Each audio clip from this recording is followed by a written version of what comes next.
Om Swastiastu, salam sejahtera bagi kita semua. Perkenalkan, nama saya Giva Ananda Boru Silalahi dengan NIM 2024 09017. Di sini saya akan membahas tentang upaya mahasiswa membangun budaya anti korupsi, gagasan yang paling tepat untuk memberantas korupsi, dan hal yang paling penting dilakukan melalui pencegahan, pendidikan, atau penindakan. Tapi sebelum itu, kita harus paham dan mengerti apa itu anti korupsi.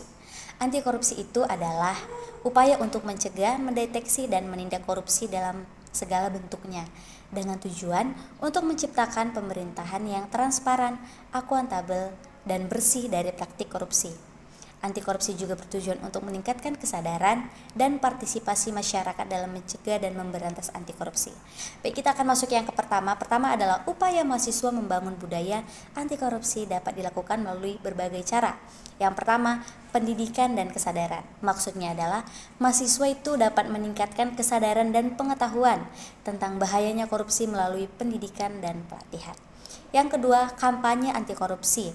Di sini mahasiswa dapat melakukan kampanye anti korupsi melalui media sosial, poster, dan kegiatan lainnya untuk meningkatkan kesadaran masyarakat. Contohnya di sini misalnya saya share poster-poster ke media sosial saya untuk meningkatkan kesadaran masyarakat tentang anti korupsi tersebut. Selanjutnya adalah pengembangan nilai-nilai integritas. Mahasiswa dapat mempromosikan nilai-nilai integritas dan etika dalam kehidupan sehari-hari.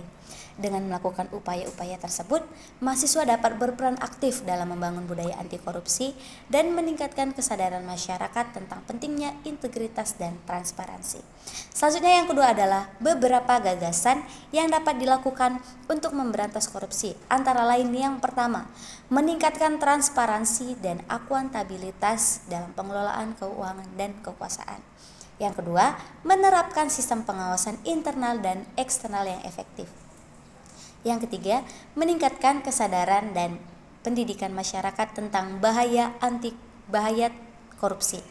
Yang keempat, menerapkan hukum yang tegas dan adil bagi pelaku korupsi. Nah, apabila poin yang keempat ini dilakukan di Indonesia, mungkin saja korupsi di Indonesia ini semakin menurun ya. Namun seperti yang bisa kita lihat dan kita ketahui, korupsi di Indonesia itu semakin lama semakin marak menurut saya. Yang kelima, meningkatkan integritas dan profesionalisme aparatur negara. Yang keenam, menggunakan teknologi informasi untuk meningkatkan transparansi dan akuntabilitas. Namun perlu kita ingat dan kita ketahui, memberantas korupsi ini memerlukan upaya yang komprehensif dan berkelanjutan dari semua pihak, termasuk pemerintah, masyarakat, dan lembaga anti korupsi.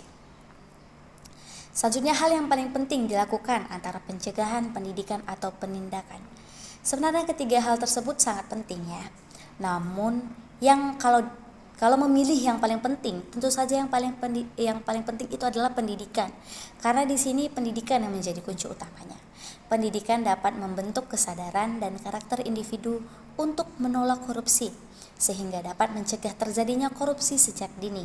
Dengan pendidikan, masyarakat dapat memahami nilai-nilai integritas, etika, dan moralitas yang kuat. Namun, pencegahan dan penindakan juga sangat penting untuk mendukung upaya anti korupsi. Pencegahan dapat dilakukan melalui sistem dan kebijakan transparan yang akuntabel.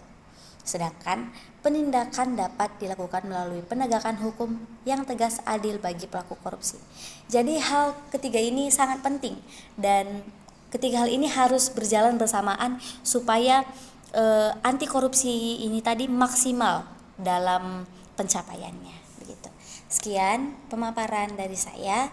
Saya mohon maaf apabila ada kesalahan kata atau perbuatan yang saya lakukan dalam video saya. Saya tutup pemaparan saya dengan Parama Santi.